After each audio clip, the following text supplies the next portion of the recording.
Rob, this week Apple experienced a cyber attack. It appears from China.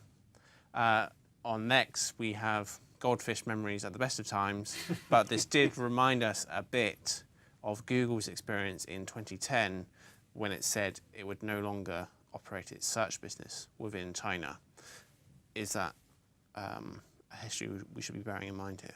Well, we don't know exactly what happened to Apple. What we do know is that what happened was serious enough to get Tim Cook into China wearing a tie, talking to the vice premier of that country. So this was not a trivial matter, and it was some sort of attack that pushed Google to make the decision not to operate in search in China. However, there is a huge difference we have to keep in mind here, which is that Google's financial interests in China in 2010 were trivial.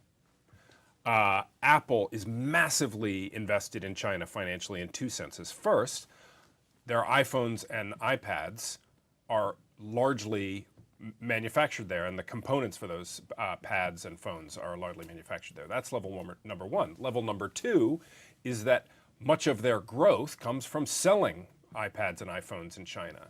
So if you look back over the last 5 or 6 quarters, without China, Apple's growth, total growth, would be less than 5% in sort of 5 out of those 6 last quarters. So they're in up to their necks. Yeah, I mean, if you are paying a high multiple for Apple, or think Apple goes to a high multiple because of that revenue growth, that is an issue. However, I would pick you up there because, I mean, you were talking about revenues from selling kit. And as you mentioned, it's very important as well, that kit is made in Greater China to a great extent. However, looking to the future and to Apple's presence in the cloud, to, iTunes. It's a software and services Software company. and services, yes, They're exactly. not just selling inert hardware that can be used one way or another. Yes, and because we know that that hardware stuff gets commoditized in the end, Yeah, partly because of your competitors in the, China. It's the services and the communications tools that add the value, and the software, right? Yeah. And so the question is, do those services and that software, as it were, contribute to violations of privacy or to state censorship in some way? And it's an answer. It's a question that Apple has to answer, just as Google did. They're different. Their businesses aren't as different as you might think. Okay, yeah, we have a distinction between the benefits of selling stuff, hardware, and what could be very important to Apple's future, its brand, and whether that's compatible. That's the tension, right?